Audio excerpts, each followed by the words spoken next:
La Revolución Ciudadana es un proyecto de transformación del presente que con perspectiva histórica ha pensado en las futuras generaciones y se ha responsabilizado de ellas. Esta lucha contra la pobreza, queridos compatriotas, jamás se puede confundir, al menos mientras nosotros seamos gobierno, al menos mientras continúe la revolución y tiene para largo.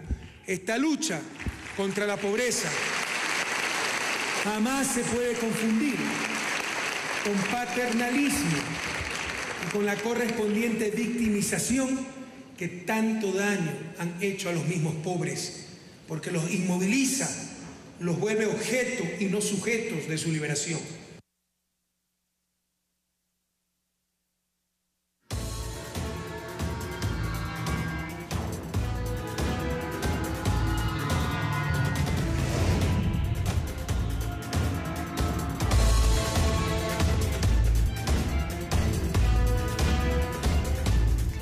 ¿Qué tal, amigos? Muy buenas noches. Otro lunes más en vivo aquí en Ecuador TV en su programa La Pieza Clave. El día domingo 24 de mayo lo estábamos escuchando, un breve extracto del segundo informe a la Nación que entregaba el presidente Rafael Correa.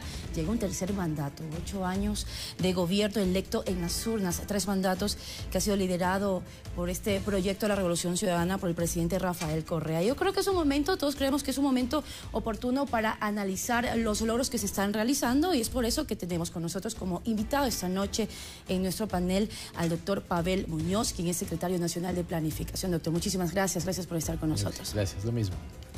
Nosotros vamos a presentar primero un video que hemos preparado por parte de la producción, pero como siempre queremos recordarles que ustedes pueden participar a través de las redes sociales y por supuesto a través de las llamadas.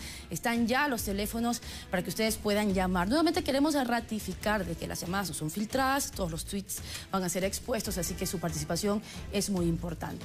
Iniciamos aquí. Esto preguntamos.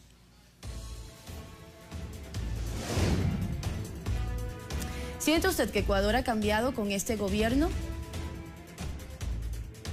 Por supuesto, yo sí creo que ha habido un cambio muy sustancial en este Ecuador. Si nos recordamos los gobiernos anteriores, los tiempos de antes, donde eran manejos nefastos. Ha cambiado full, de buena y de mala manera, pero más de buena, porque se ha implementado más establecimientos educativos, empresas que benefician al ecuatoriano, que dan más opciones de trabajo para nosotros.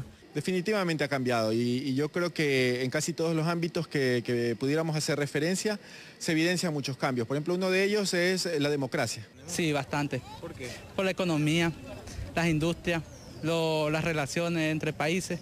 Bueno, en la mayoría sí, pero hay diferentes criterios. Hay personas que no piensan lo mismo, piensan lo contrario. Bueno, yo creo que sí, el país ha tenido un cambio trascendental en muchos aspectos. Yo creo que la parte social y la parte de las instituciones públicas han cambiado un 100%. Doctor, esa es la opinión de la ciudadanía. ¿Cree usted que el Ecuador ha cambiado realmente? ¿Se han demostrado en estos años de gobierno? Gracias, Mariuxi, otra vez buenas noches y a las personas que nos pueden ver a estas horas ya de la noche. Ha cambiado, y no lo digo yo, lo dice la ciudadanía, lo acaba de ratificar en distintos ámbitos. Ellos han señalado la economía, han señalado el tema de los servicios públicos. Hay un ciudadano que dice, bueno, hay opiniones diversas, pero me parece que el sentido mayoritario de los ecuatorianos es que hemos tenido un conjunto de logros y cambios que se expresan en haber recuperado la confianza en nosotros mismos, en haber recuperado el Estado, en haber recuperado una economía sana para beneficio de nuestra ciudadanía. Y eso seguramente vamos a tener oportunidad de conversar. Se puede ver en un conjunto de indicadores que no solamente son nuestros, no solamente provienen de nuestra política pública, de nuestro sistema de información, sino que varios también provienen de organismos internacionales. Escuchábamos al inicio parte del discurso del presidente Rafael Correa. Él decía que uno de los logros era esta lucha constante para erradicar la pobreza, para también erradicar el desempleo, y que no había que confundirlo con paternalismo, porque han sido una de las críticas constantes, los cuestionamientos que se tiene por parte de la oposición, por los representantes de la derecha, que tal vez en este caso, por ejemplo, voy a iniciar con una tasa, la tasa del desempleo, por ejemplo, en el 2014, hasta diciembre del 2014, la tasa de desempleo en el Ecuador es de 3.80%. Y esto comparándolo, ¿no? Es una de las tasas más bajas, comparándolo con Colombia, por ejemplo, que lo tenemos en este lado. Sin embargo, aquí está demostrado en las cifras, la reducción del desempleo con este porcentaje de tasa. Sin embargo, lo comentábamos un poquito antes del programa, hay quienes dicen que tal vez se ha exagerado en un crecimiento desmesurado del Estado. ¿Esto cómo se puede justificar? ¿A qué responde? Primero, no hay un libro de texto, Mariuxi, en el que uno pueda encontrar y diga el tamaño óptimo del Estado es este. El tamaño del Estado depende de lo que la sociedad quiera para sí mismo. Si una sociedad es una sociedad neoliberal que no cree en la intervención del Estado, que cree que la salud o la educación no son derechos, va a tener un Estado pequeño. Pero si los ecuatorianos, como lo hicimos en el caso de Montecristi, cuando elaboramos nuestra Constitución, le dimos peso a la intervención del Estado como promotor del desarrollo, le dimos una particular intervención al Estado para que pueda garantizar los derechos de salud, de educación, de vivienda, de desarrollo infantil integral, vamos a tener un Estado con mayor presencia. La segunda cosa que yo diría es sobre qué están comparando. Si nosotros comparamos con el Estado que habíamos tenido, que tuvimos, digamos, cuando asumimos este gobierno en el 2007, evidentemente tenemos un Estado con mayores capacidades, con mayor fortaleza, en algunos casos incluso con mayores servidores públicos, porque tenemos más maestros. Y tenemos más maestros porque hay más escuelas, porque tenemos más hospitales y por lo tanto tenemos más médicos, porque velamos por la seguridad ciudadana y por lo tanto tenemos más policías. Así que seguramente sí tenemos, digamos, un Estado con mayor importancia, pero no porque a nosotros hemos querido simplemente hacerlo así, sino porque la ciudadanía demandaba que el Estado neoliberal, aquel Estado mínimo, aquel Estado que se tenía el convencimiento de que no debía participar en ningún estamento, ni en la economía, ni en la política, ni en lo social, la ciudadanía ecuatoriana dijo claramente que eso no iba más y ahora tenemos un Estado que tiene una tarea fundamental, garantizar derechos de su ciudadanía y tenemos el tamaño adecuado para ese mandato ciudadano. Y cuando se habla de concentración de poderes, ¿a qué se responde? ¿Qué se puede responder desde el Estado? Lo que pasa es que, digamos, el presidente dijo una cosa muy interesante en su discurso ayer y señalaba, por ejemplo, el papel de algunos medios mercantilistas de comunicación. Y creo que hoy vuelve a tomar boga, vuelve a tomar fuerza la palabra ideología. Ciertos medios de comunicación, como buenos aparatos ideológicos, pretenden que la ciudadanía reproduzca la ideología que ellos quieren que interioricemos en nuestras cabezas, en nuestras mentes. Y esta habla de cosas como por ejemplo estas, que dicen que debe haber división de poderes, pero entendida esta como una suerte de pugna de poderes que teníamos en los años 80, que teníamos en los años 90. Les molesta que hoy, digamos, las funciones del Estado, porque, ojo, el poder del Estado lo tiene solamente alguien, que es el pueblo soberano. Las funciones del Estado, que hoy tenemos un Estado de 5 funciones, tenemos elementos de coordinación. A las funciones del Estado nos cobija un documento fundamental, que es, bueno, 2 en realidad, que es la Constitución y el Plan Nacional del Buen Vivir, y creo que trabajamos articuladamente para la consecución de esa Constitución y ese plan. Entonces, cuando ellos hablan de división de poderes, realmente lo que quieren es una pugna entre los poderes. Quieren que las funciones del Estado se obstaculicen a unas con otras, y les molesta que hoy, por ejemplo, sea la ciudadanía la que haya definido, ¿no es cierto?, que de manera fuerte, contundente, tengamos 100 de 137 asambleístas y que esto evidentemente mejore los canales de coordinación entre la función ejecutiva y legislativa. Pero por otra parte también, durante toda la historia política del Ecuador ha sido también marcada en sus regímenes, por ejemplo, por la demagogia. Es por eso que nosotros queremos esta noche también analizar un punto muy importante que sería los ofrecimientos cumplidos, si se han dado o no en este gobierno. Por eso preguntamos lo siguiente. ¿El presidente Correa cumple lo que ofrece? Pues sí está cumpliendo en la gran parte, porque él dijo que la hospitalidad, está haciendo más hospitales gratis, la salud, la educación para los niños, sí está cumpliendo en esa parte. Bueno, yo creo que sí. ¿Por qué? Porque desde el 2008 que ha empezado su gestión en la política y a cargo del Ecuador, creo que se han visto cambios significativos en nuestro país. Más o menos sí. Sí.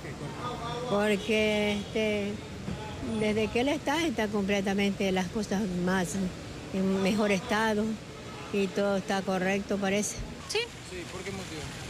Porque hay muchas instituciones, hay muchas cosas que ha hecho en beneficio de la ciudadanía, instituciones que han mejorado, ministerios de educación, ministerio de salud, un montón de cosas que están bien y que antes no pasaba eso. Yo pienso que sí. ¿Por qué? Pues Diga usted todo lo que ha dicho, él ha cumplido. Por ejemplo, dar una buena vida a todas las personas, o sea, el mejor vivir, dar salud, estar redistribuyendo la riqueza, ha hecho bastantes carreteras, está dedicado a la salud. Tenemos ya las llamadas en vivo, vamos a dar paso a Pedro que nos está llamando. ¿Cómo está Pedro? Muy buenas noches, tiene 1 minuto. Adelante. Gracias, muy buenas noches y gracias a la presidencia de Rafael Correa tenemos la oportunidad de utilizar los medios de comunicación al servicio de la ciudadanía común y corriente, lo que no pasaba antes. Es indudable que el cambio que se registra en salud, educación, seguridad, trabajo, ya los que manejaban antes con el látigo del país es lo que reclaman el poder regresar a los tiempos anteriores. Pero sí lo que más me preocupa es que claro que el servidor público ha aumentado en número, perfecto, tiene sus justificativos. Pero ayer al ver el programa Ecuavisa en el programa 360,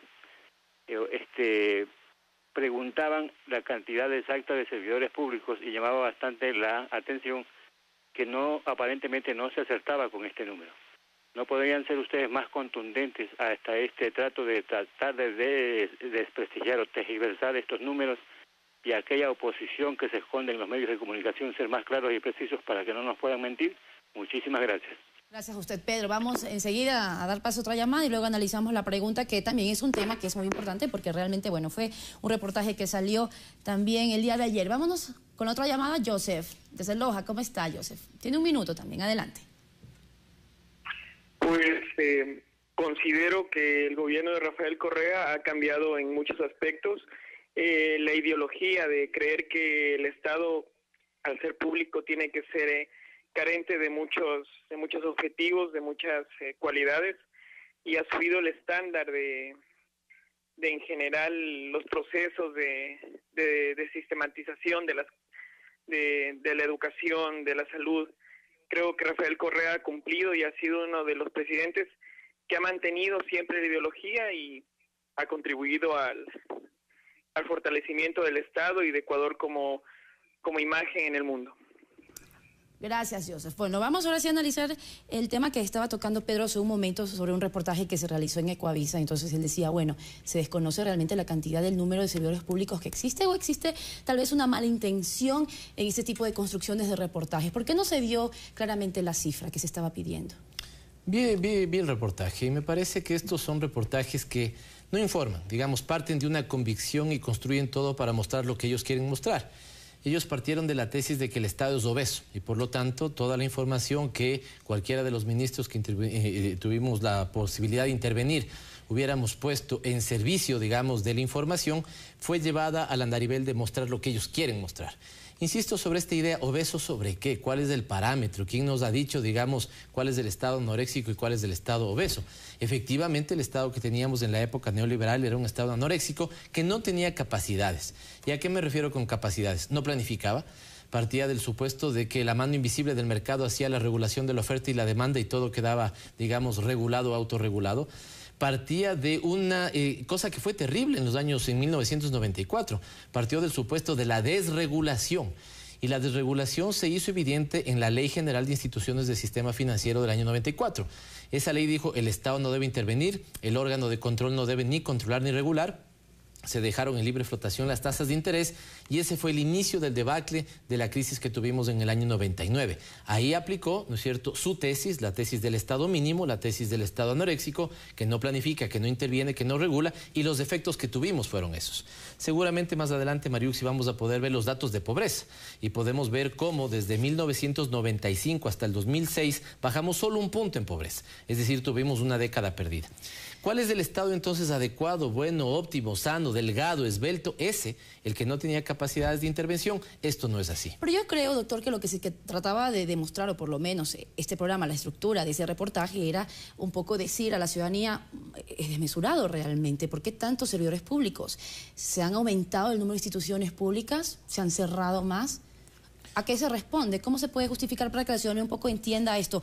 Porque también veíamos que prácticamente se estaba mostrando una institución pública que no estaba cumpliendo con lo que realmente, para lo que realmente se había estructurado, sino que estaban prácticamente en momentos de relajación, y eso puede también generar un concepto errado a lo que se quiere demostrar desde el proyecto de la Revolución Ciudadana, que es un mejor servicio público para todos los ciudadanos.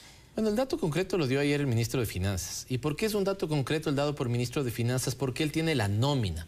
Es decir, él que tiene la capacidad de ver cuántos funcionarios públicos son pagados mensualmente, es el dato que dio. Si no estoy mal, me parece que dio el dato de 460.000 funcionarios, ¿no?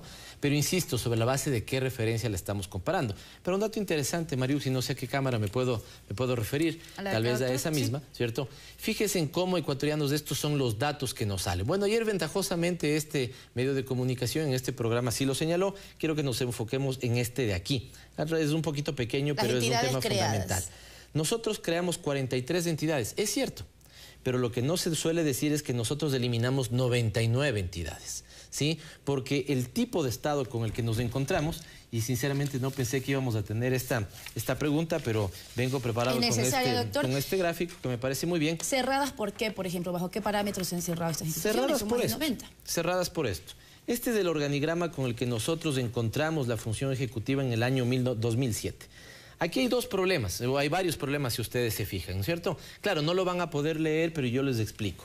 Aquí está el presidente de la República y acá están sus ministros, ¿sí? Lo que teníamos en el año 2007 es una distancia muy grande entre el primer mandatario con los ministerios. ¿Por qué? Porque los ministerios no hacían la política pública.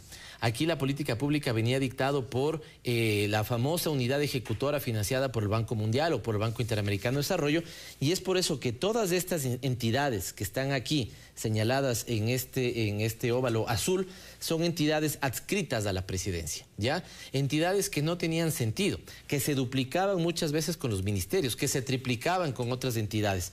Entonces estas no tenían razón de ser. Hoy nosotros tenemos bastante más achicado esto. ¿Se optimizó el trabajo entonces de los funcionarios públicos? Totalmente. Hoy tenemos, el presidente lo suele ver así, dos pulmones en la administración, la Secretaría de Administración Pública, nosotros empleados que somos la Secretaría de Planificación, 6 ministerios coordinadores y debajo de eso los ministerios. Y la última cosa, Mariuxi, ¿por qué cerramos? Fíjense aquí, todas estas que están señaladas en rojo eran los que se llamaban entidades autónomas, instituciones autónomas.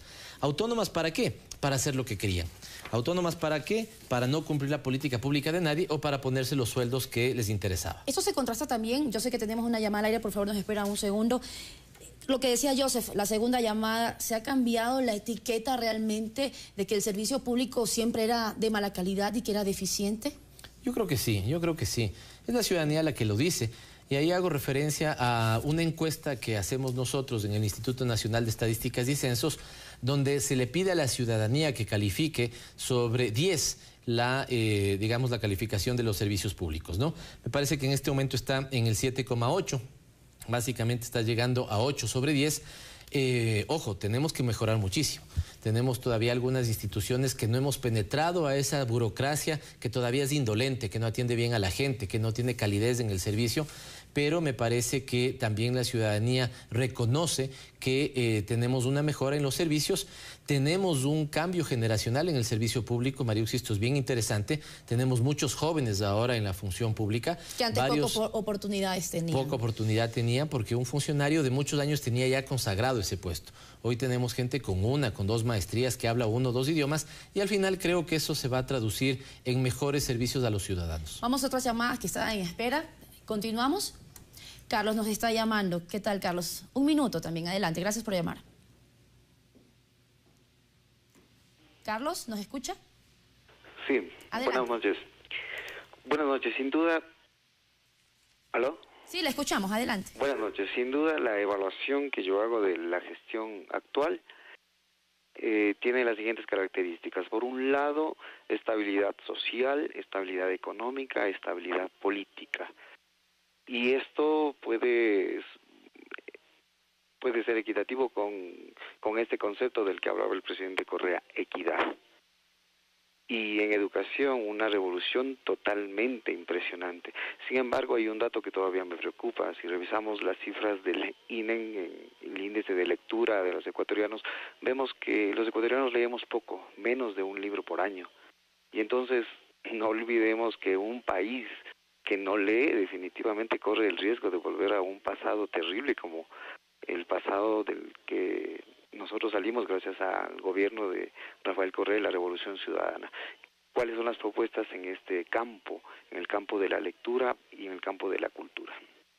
Muy buena puntualización, de hecho. El que nos hace Carlos, nos vamos a la próxima llamada.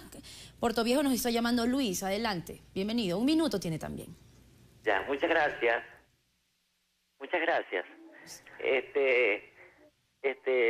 Yo soy un ciudadano de acá de la ciudad de Puerto Viejo, en la cual me siento orgulloso de haber nacido en esta época y haber tenido un presidente como el que tenemos actualmente. Siempre desde muchacho yo decía, ¿cuándo llegará el día en que tengamos un presidente que transforme nuestra patria, que no se hagan las cosas tan mal como se hacían antes? Y tenemos que con este presidente, nuestro gran presidente, Rafael Correa Delgado, ya, en la que ha hecho que la patria cambie. Tenemos buenas carreteras, tenemos buenos colegios, buenas escuelas. Yo soy profesor y yo me acuerdo que cuando antes, todos los años, antes de terminar el año, nos cogían y nos querían subir el sueldo. Pero ¿para qué nos servía subir el sueldo si era la economía era peor, bajaba feísimo? O sea, gracias, Luis. Subía y dése cuenta cómo era. Gracias, Luis, por su intervención. Les recordamos a todos que tiene 1 minuto, pero muchísimas gracias por llamar. Yo sé que es un poco complicado y ustedes también pueden participar a través de las redes. Nosotros vamos también a compartir sus tweets. Vamos nosotros a compartir otro video. Preguntamos lo siguiente. Muchos de ustedes se habrán preguntado esto durante estos 3 periodos de gestión del presidente Rafael Correa. Eso preguntamos. ¿Actualmente es el Ecuador un país de oposición? Creo que sí. Creo que está en una época de desarrollo y entonces, pues viéndole desde un punto de vista de crecimiento, creo que sí da oportunidades en este momento. Sí. ¿Por qué? Porque si hay trabajo, si lo buscas. Yo creo que no. ¿Por qué? Porque en lo que es trabajo, dicen que hay mucho trabajo, pero no le dan. Sí. ¿Por qué motivo? Digamos, trabajo sí hay, pero hay muchas personas que no lo buscan. Hay fuentes, por ejemplo, yo vendo todos los días, aunque hay bastante competencia, pero igual hay trabajo, en cualquier forma. Bueno, para la juventud de ahora sí, claro que sí, porque a quién no le hubiera gustado en nuestros tiempos tener beca. Ahora las tienen ustedes fácilmente. Sí, yo creo que sí, a la persona que está bien preparada y tiene las ganas de aprovechar las oportunidades que se les presenta, yo creo que es un país de oportunidades. Yo creo que siempre ha sido oportunidades. Muchas te las da tu propia iniciativa y otras te las dan las instituciones públicas o privadas, ¿no? Pero siempre ha sido oportunidades el país, ¿no? Doctor, ¿qué podemos nosotros argumentar sobre lo que está diciendo la ciudadanía? Me gustaba mucho lo que decía Michael, siempre ha sido un país de oportunidades, todo depende también del impulso que se dé desde la ciudadanía. Sin embargo, yo quiero también puntualizar en unos datos. La inversión social en el 2014 alcanzó 9.224 millones de dólares. 1.500.000 ecuatorianos salieron de la pobreza. Y yo estoy un poquito dando este dato porque también quisiera saber qué está pasando, por ejemplo, en el caso de los empresarios. Para ellos tal vez no es un país de oportunidades porque para ellos existe persecución, para ellos existe excesos de impuestos. ¿Cómo se da esa balanza? ¿Realmente se da oportunidades equitativas para todos, como es los señalamientos que se hacen desde esta gestión de gobierno? Mariuxi, hay alguna tela que cortar y no quisiera dejar pasar lo que dijo el ciudadano Carlos Casas, si no estoy mal. Él señaló un tema bien importante y es el tema de estabilidad. Y para referirme a la estabilidad quiero hacer referencia a lo acertado del discurso del presidente ayer en el siguiente sentido. Yo creo que el presidente todo el tiempo le habló a los jóvenes y les dijo una cosa fundamental: si queremos saber a dónde vamos, debemos saber de dónde venimos. Esta es una cosa elemental porque los ecuatorianos tenemos una memoria de corto plazo. Los ecuatorianos no nos acordamos, yo particularmente cuando era muy pequeño veía en la televisión, ¿no es cierto?, la pelea, el cenicerazo, los insultos, la gente sangrando en el Congreso. Hoy ya no lo vemos. Pero para la gente, muchos, tal vez los opositores, eso es una muestra de la democracia, porque ahora para ellos se está viviendo en un país donde el que se opone es perseguido. Pero lo curioso es que dicen esto todos los días. Lo curioso es que dicen este país es un país de represión de la información. Este país no hay libertad de expresión. En este país el presidente es intolerante. En este país, pero lo dicen, ¿no es cierto? Entonces, ¿cuál es la paradoja? Que pueden decir eso a diario, ¿no es cierto? Y al mismo tiempo dicen que no hay libertad de expresión. Entonces yo creo que la ciudadanía está, además la ciudadanía, digamos, utilizando unas palabras del propio pueblo, digamos, coloquiales, no come cuento, y sabe, ¿no es cierto?, que lo que nosotros hemos hecho es tener la entereza de disputar el poder a las élites de siempre, tener la entereza de disputarles la palabra y los medios de comunicación, la opinión publicada, y hoy lo que nosotros hacemos es de alguna u otra manera, ¿no es cierto?, de igual a igual hablarle a esos medios de poder, digamos, sean estos económicos, políticos o de comunicación que estuvieron acostumbrados a hacer en el país lo que se quería. Y digo esto porque a los jóvenes es importante hablarlos. Hay muchos jóvenes que hoy tienen 16 años que han crecido ya viendo, digamos, a la Revolución Ciudadana, pero no se acuerdan de que entre 1996 y 2006, nuevamente jóvenes, chicos, en 10 años nosotros llegamos a tener 9 presidentes. Una gran inestabilidad política. Ningún presidente electo en esos 10 años terminó su mandato. Hoy, en cambio, lo que tenemos es que en 8 años este proceso político ha sido ratificado 10 veces en las urnas y eso me parece que es fundamental. Lo de oportunidades creo que también es un tema fundamental. Me gustó lo que decía el último señor. Las oportunidades están en nosotros mismos. Pero para que tengamos esa convicción tuvimos que hacer algo importante también y es devolvernos la confianza.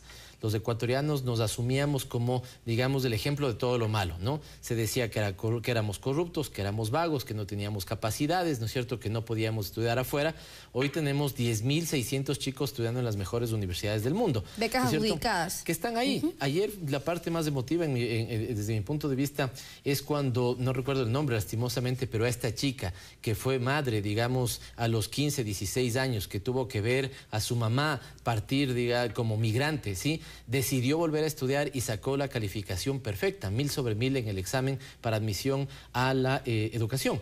¿Es que alguien le dictó? ¿Es que de alguna u otra manera? No, es ella misma. Pero porque hoy tiene la posibilidad de que un gobierno le dé la posibilidad, de aprovechar esas oportunidades y es eso lo que ella ha hecho. Es un cambio generacional, doctora, además que también se traduce en cifras y yo quiero, aparte de la cifra que usted nos acaba de dar, que son 10.600 becas adjudicadas, también son más de 2.000 becarios que han retornado, es decir, se está recogiendo los frutos que se han sembrado, porque lo realmente importante es que estos jóvenes que antes no tenían la oportunidad de trabajar, porque yo por mucho tiempo también escuchaba que decían, pero es que no tengo trabajo porque para yo conseguir un trabajo las empresas privadas o las empresas públicas lo que me piden es tener 4 años de experiencia, cuando los jóvenes lo que quieren es salir a trabajar.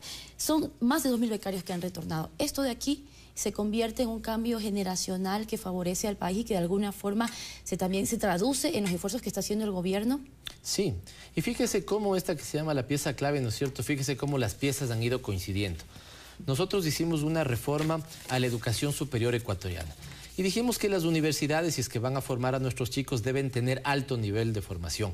Ahí las maestrías, ahí los PhDs. Hoy los chicos que tuvieron una beca y que están regresando con su maestría, con su PhD, muchos se están vinculando a la universidad. Primero porque la universidad los necesita. La universidad, para poder cumplir la ley, necesita gente bien formada. Y segundo, estamos multiplicando, digamos, varias veces estamos multiplicando exponencialmente entonces esas becas. Porque el chico que viene de hacer su maestría, su PhD en una de las mejores universidades del mundo y se incorpora como profesor, está transmitiendo esos conocimientos a 60, a 40, a 50 chicos más y entonces están siendo de las inversiones más rentables. Eso sería lo importante, que se replique también ese entusiasmo que existe y aprovechar las oportunidades que se están dando. Y precisamente para continuar hablando de este tema de la educación, preguntamos lo siguiente.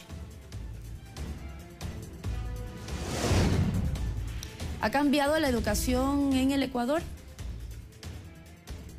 Sí, se ha cambiado y es notoria, porque es un poco más abierta, está más extendida a la gente, le da un poco más de la mano, no es obligación pagar ahora la educación, es gratuita y me parece un poco interesante. Sí, se ha cambiado la educación. O sea, se ve que hay más, que no solamente el gobierno, sino la gente misma le está poniendo más empeño al desarrollo de la educación. Ha cambiado mucho, sí. Hoy en día les están tomando muchas evaluaciones a los profesores, a los docentes, entonces eso es un beneficio para la niñez. Ha cambiado casi en un 90% y está muy bueno, hay más oportunidades, o sea, se ha cambiado prácticamente todo tipo de carrera y un estudiante puede aspirar a muchas cosas. Ha cambiado sustancialmente, pero es un proceso a largo y mediano plazo, dado que estaba la educación realmente destrozada. Pues sí ha cambiado bastante, para bien, sobre todo porque ahora los docentes se preocupan por prepararse también, ¿no? Como ahora el gobierno les exige que vayan a más cursos, que se capaciten, que sepan sobre lo que es el internet, la tecnología, lo que antes no había. Entonces a mí sí me parece que sí ha cambiado bastante, que le falta todavía mejorar, sí, pero sí ha cambiado. Bien, vamos a una llamada, creo que tenemos todavía más llamadas. Desde Los Ríos tenemos una llamada. Adelante, tiene un minuto, adelante. Sí, le hablo desde el cantón. Le escuchamos. Desde el cantón Buena Fe le hablo, buenas noches. Estoy viendo el programa de ustedes y lo felicito por llevar esta clase de programas hacia la audiencia y que así toda la ciudadanía, el Ecuador entero, conozca de la realidad. Y felicito al señor presidente por su forma de trabajar incansablemente con todos los ámbitos. Y él trabaja de 24/7 o 24/6, que ningún presidente de la República lo ha hecho.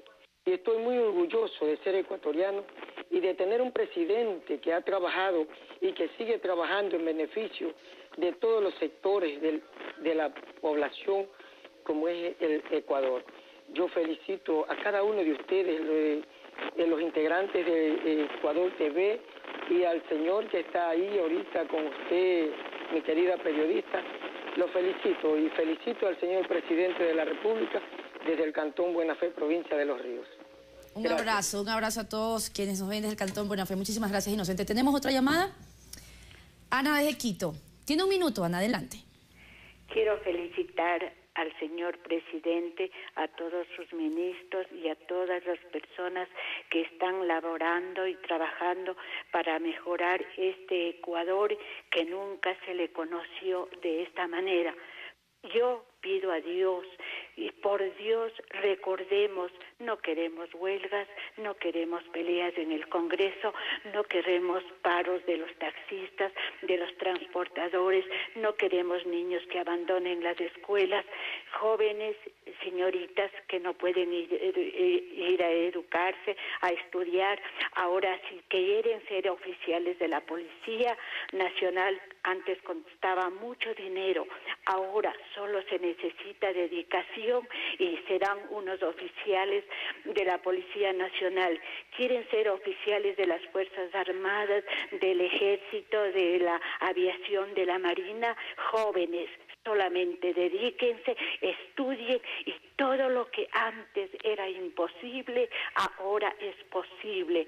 Y felicitaciones para Pavel Muñoz, a quien le conozco desde muy pequeño, desde muy niño, y me alegro que esté aquí sirviendo a nuestro país. No será un gobierno perfecto, no será un gobierno santo, porque de todo se está formado, pero las obras estamos viendo. Gracias, Señor. Y gracias, Ana. Muchísimas gracias. Lamento interrumpirla, pero realmente para que todos puedan participar. Pero me quedo algo con lo que dijo Ana, que existen obras, que ha cambiado, que existe realmente una transformación. Sin embargo, yo también, para poner las cosas en la balanza y de las opiniones que se escuchan en la calle, uno se sube a un taxi y lo que te puede decir alguien es: pero si estamos en quiebra, el Estado está quebrado, no existe plata, ¿dónde está el dinero? ¿Qué contestar a esto? El dinero está en carreteras, el dinero está en hospitales, el dinero está en 8 centrales hidroeléctricas, el dinero está en nuevos centros de salud, está en centros infantiles del buen vivir. Hoy estaba en un espacio radial con la ministra de Desarrollo Social y ella daba un cálculo interesante que lo señaló ayer. Si solamente en el sector social, vemos el tiempo hacia atrás, desde que somos gobierno, nosotros hemos inaugurado más o menos una obra cada 15 días. Y ahora el presidente decía, con la coyuntura económica, ¿no es cierto?, que le estamos manejando bastante bien. Decía el presidente, si en el supuesto caso de que no hiciéramos una inversión adicional, si no solamente culmináramos las que ya tenemos, inauguráramos prácticamente una obra diaria hasta que terminemos el gobierno en el 2017. Ahí está la plata de los ecuatorianos.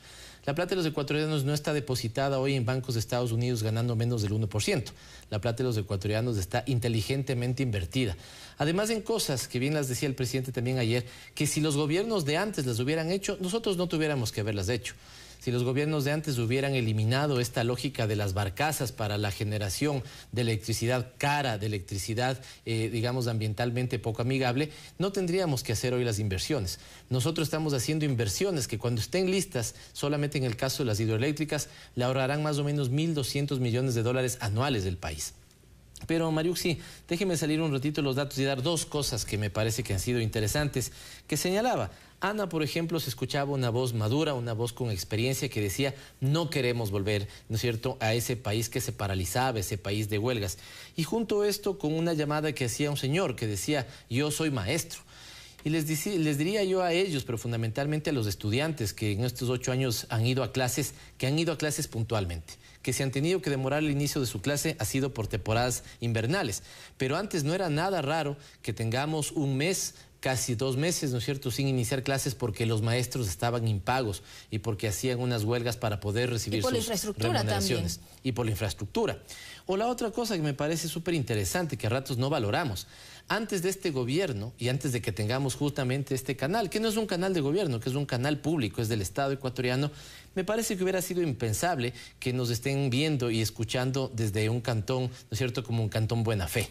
Nosotros hemos buscado que se extiendan los servicios, ahí está nuestra inversión y al final a esos analistas que dicen que deberíamos tener, ¿no es cierto?, prudencia económica y que no deberíamos invertir, digámosles que escuchen la voz de la gente de Buena Fe, digámosles que escuchen la gente de Santana o de Paján y digámosles que les digan a esa gente que hoy no tiene un centro infantil, que hoy no tiene un centro de salud, que no debemos invertir. Es importante también nosotros que destaquemos la labor que se ha hecho en salud, porque también para muchos existen muchos hospitales, pero el servicio sigue siendo el mismo. Vamos a ver lo que dijeron cuando preguntamos lo siguiente. ¿La Revolución Ciudadana ha logrado que la salud esté al alcance de todos? Sí, ahora es mejor porque antes había que ir a las 5 de la mañana a hacer fila para poder hacerse atender. En cambio ahora hay que llamar para sacar cita médica y es mejor. Exactamente, verás. Anteriormente, por ejemplo, para una cita en el seguro, era yo qué sé, madrugar, hacer colas, te daban o no te daban. Ahora yo noto, ¿no? Por ejemplo, en emergencia te vas al centro de salud, te dan las medicinas. Ahora sí. Sí, porque ya hay instituciones donde ellos pueden ir y gratuitamente. El servicio del IES es muy bueno ahora. El hospital Eugenio Espejo, la gente se dormía en el suelo. Ahora ya hay más atención. Creo que es mejor preparación de los enfermeros y de los personal a cargo de cada una de estas instituciones. Créame lo que yo soy un técnico en salud, soy médico, y admiro el cambio inmenso que ha habido en el sistema de salud. Ahora el sistema de salud es accesible a todo el mundo. Hay mucho más por hacer, pero se han sentado los cimientos para que por primera vez podamos acceder a la salud de los ecuatorianos. Bien, estamos escuchando nuevamente lo que piensan los ciudadanos en cuanto a la salud. Lo que podemos nosotros mencionar en los datos que se dieron el día de ayer en el informe de la acción del presidente Rafael Correa fue que se han construido hasta el momento 11 hospitales nuevos y sobre todo algo muy importante, la afiliación a la seguridad social. En el 2006 era 1.520.000, ahora prácticamente duplicado en el 2015. Aquí tengo un dato que me parece que es bastante decidor de lo que señalan los ciudadanos. En el año 2006 nosotros tuvimos atenciones en establecimientos del Ministerio de Salud Pública 16 millones. En el año 2014 tenemos atenciones por 43.870.000 atenciones en el sistema de salud pública. ¿Qué está detrás de este dato? me parece que la confianza de los ecuatorianos en volver al sistema. O si vemos, ¿no es cierto?, los datos de educación también, solo de manera referencial, empezamos a pasar de chicos que estaban matriculados en la escuela privada a la escuela pública. Esto denota que hay un cambio en la actitud de los ecuatorianos respecto a los servicios básicos, servicios elementales, y vuelven a confiar en lo público porque estamos trabajando porque lo público sea mejor. Es un derecho a la ciudadanía, además, y eso está en la Constitución, pero hay varios hospitales, hay muchos hospitales, vemos además que son readecuados, que existe una inmensa inversión en cuanto a recursos, a tecnología en los diferentes hospitales del país, pero ¿existe el personal médico necesario? Tenemos el personal médico necesario y estamos haciendo esfuerzos por contar con más. Yo creo que de todas maneras las opiniones que aparecieron en pantalla son bastante benevolentes. Yo creo que de todas maneras hay que mejorar más fundamentalmente la cultura de atención y de servicio. Estamos haciendo nuevos hospitales, nuevos centros de salud que en realidad son hospitales básicos. El presidente siempre se queja con eso porque a veces nos critica que desde nuestra visión tecnocrática les llamamos centro de salud, cuando en realidad eso en la vieja partidocracia hubiera sido un hospital básico, un hospital muy bien dotado. Pero, digamos, todo esto debe verse reflejado con un cambio de actitud del funcionario público hacia los ciudadanos. ¿Y se está trabajando en eso? Se está trabajando, pero es la parte más difícil. Yo creo que es la parte más difícil. Al final, digamos, a ratos quisiéramos entrar en todas las entidades y buscar cambiar la mentalidad de todos los funcionarios públicos porque atiendan mejor, porque sean, digamos, cálidos en el trato, ¿no es cierto? Porque no receten simplemente por recetar, porque atiendan de manera adecuada, porque cumplan sus horas de trabajo, y no siempre se logra conseguir, y creo que a veces tenemos en estas las dificultades del proceso, porque la gente a veces le atribuye todo lo bueno o todo lo malo, digamos, a una persona que es el presidente Correa, pero en realidad hay instituciones, ministerios, y estamos nosotros que como funcionarios públicos debemos de entender que nos debemos para la gente y debemos atenderla con calidez. Yo creo que esto tal vez hay que seguir mejorando para que la inversión no solamente, digamos, nos sirva para tener nuevos establecimientos, sino mejores lógicas de atención al ciudadano. Muy bien, y además un servicio público que el día de ayer, desde las instituciones públicas, los servidores públicos, se hizo un fuerte anuncio por parte del presidente Rafael Correa en su discurso, y eso lo vamos a tocar, este tema, cuando hagamos esta primera pausa, y al regresar tenemos llamadas y tweets. Volvemos, quédese con nosotros, somos La Pieza Clave, en vivo.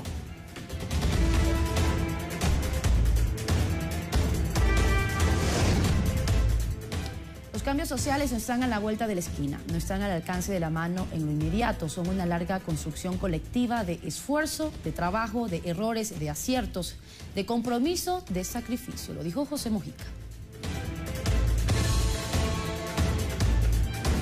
Esta persona está desaparecida. Si lo has visto, por favor, comunícate con las autoridades.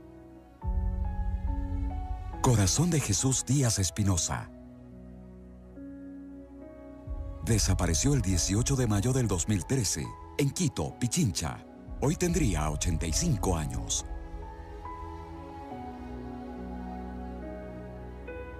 Lo estamos buscando. Ayúdanos a encontrarlo. Llama al 1-800-33-5486. Recompensa, hasta $200,000. A quien proporciona información comprobable que ayude a encontrarlo.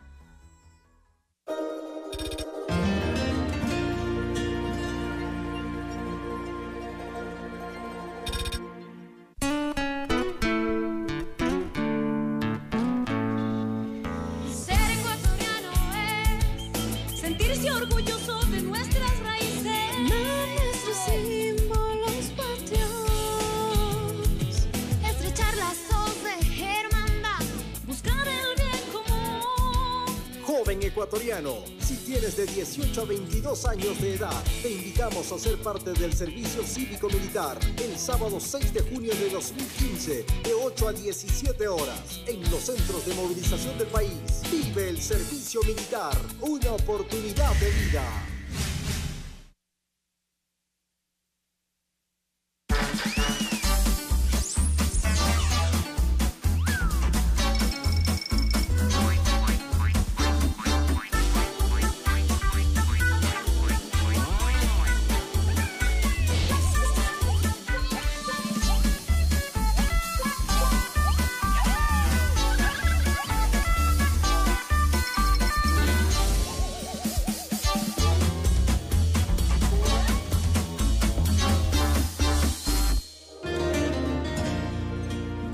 Ecuador TV.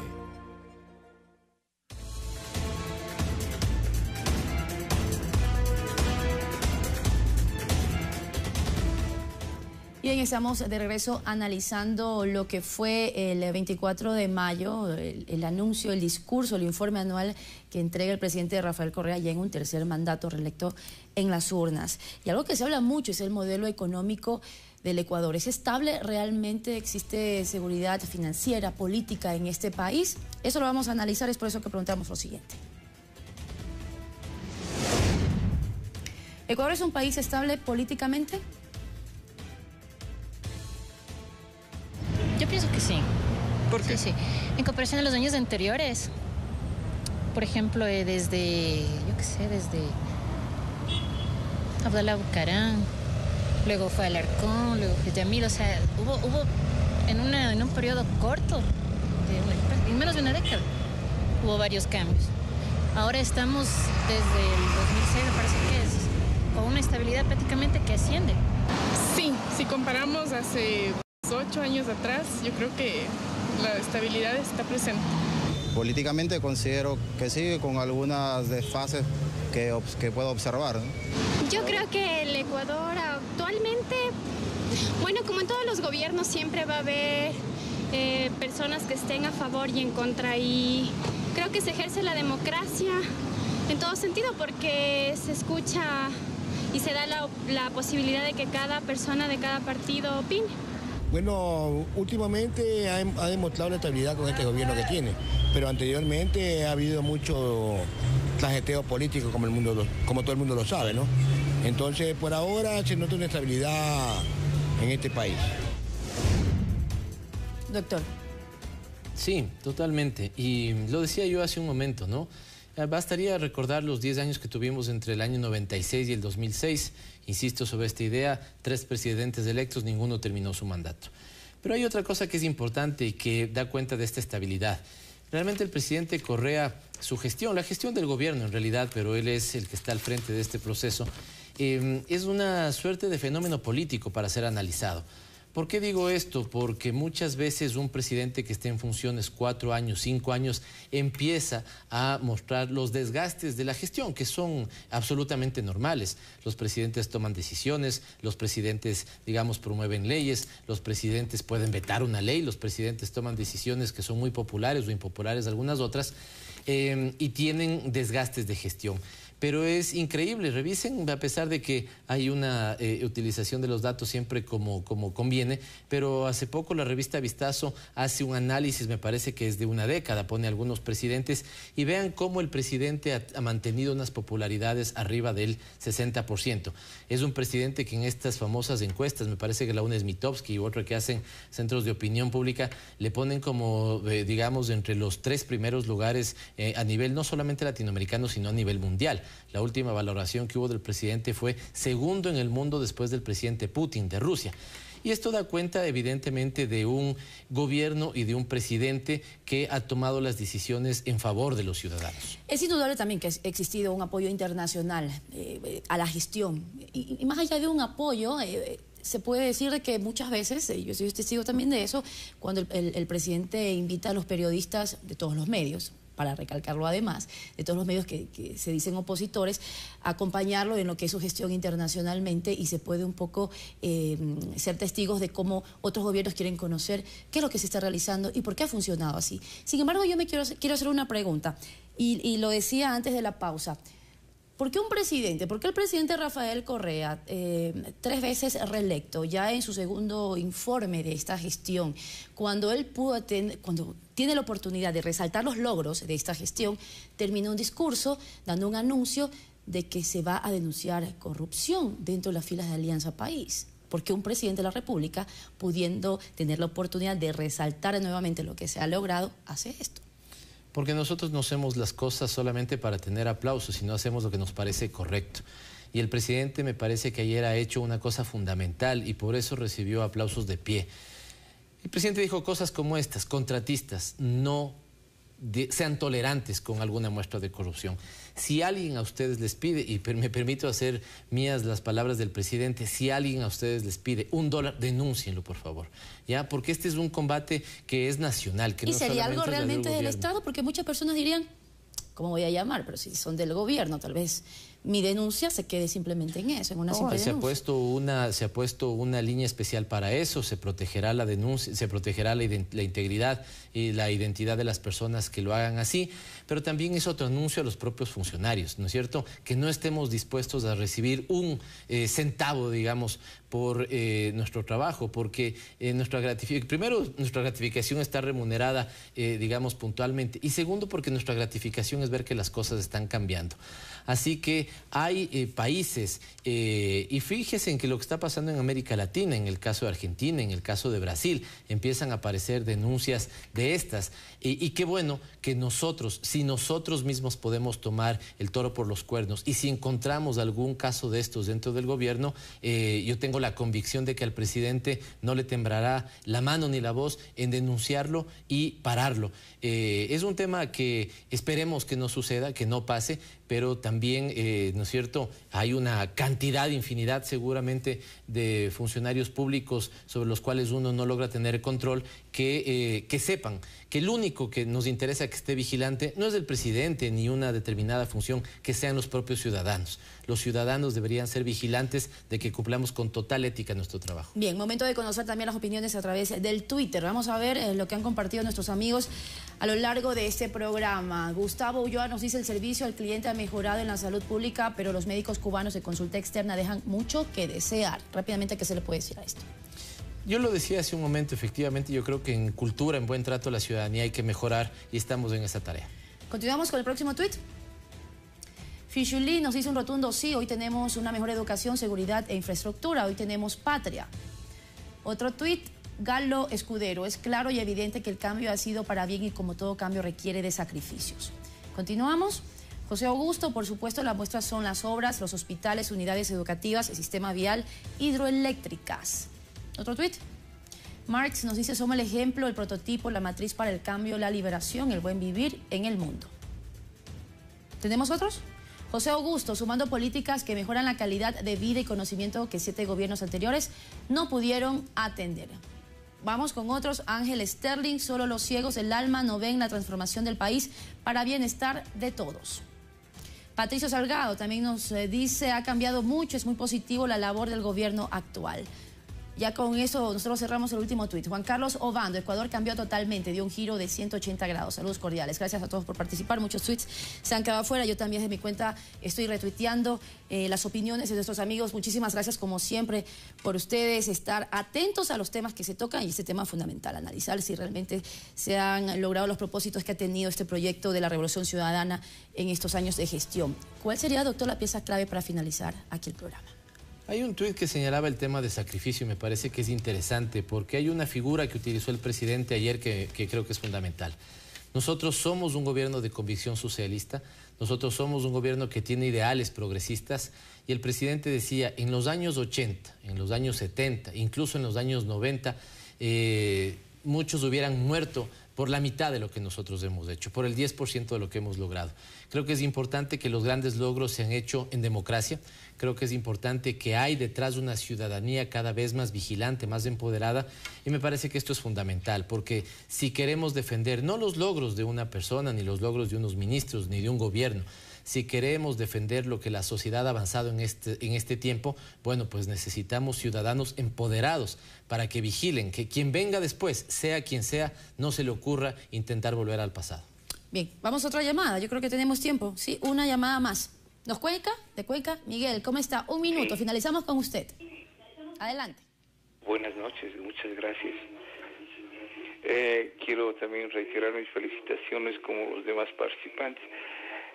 Bueno, realmente sería de felicitarle la gestión del gobierno, y también es posible tomarle la palabra al ministro. El desarrollo se puede apreciar justamente en la carretera. Soy un estudiante de economía, alguna vez también salí a estudiar en el exterior y se veía la dificultad que se tenía para, inclusive el idioma, porque estudié en una universidad americana, Bueno, pero sé ahora que con certeza la identidad de los ecuatorianos, no solamente en los Estados Unidos, Canadá, inclusive hasta en México, en el mundo, en Europa, es bien apreciada por la gestión del gobierno, la autoestima que tiene la identidad de pertenecer a un país en este rincón del mundo es muy valorada. Antes no lo era. Lo he podido apreciar personalmente.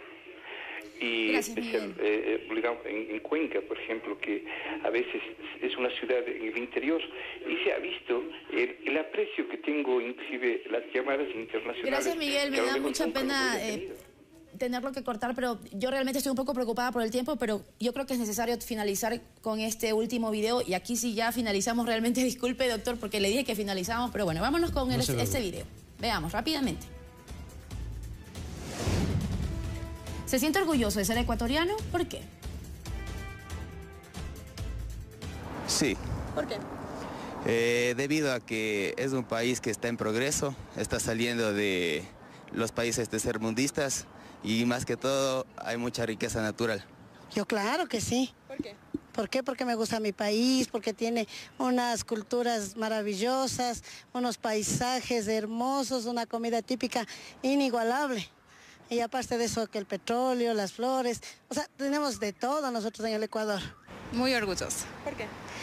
Por todo lo que tenemos, igual estamos avanzando como país, lo que antes no se veía. Ahora con nuestro presidente estamos muy bien y estamos reconocidos como Ecuador. Por supuesto que sí. ¿Por qué motivo?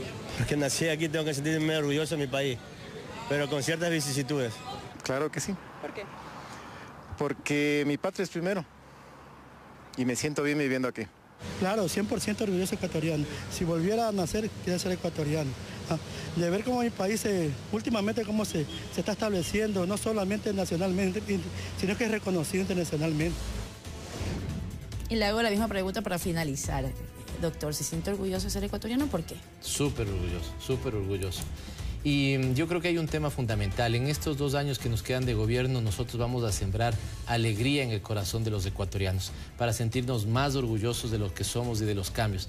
A pesar de la amargura que nos intentan sembrar cotidianamente desde ciertos medios de comunicación, yo creo que debemos estar felices por los cambios y juntos seguramente podemos alcanzar mejores resultados. Muchísimas gracias, doctor, por compartir con nosotros este análisis y por estar también siempre acompañándonos, y presto por brindarnos su tiempo, que sabemos que es muy ocupado además, pero gracias a usted por ser parte del panel de La Pieza Clave, pero sobre todo a ustedes, a nuestros amigos que nos llaman de cada rincón del Ecuador. Gracias por acompañarnos un lunes más en La Pieza Clave. Soy Mariuxi Mosquera. Nos vemos la próxima semana. Pasen bien.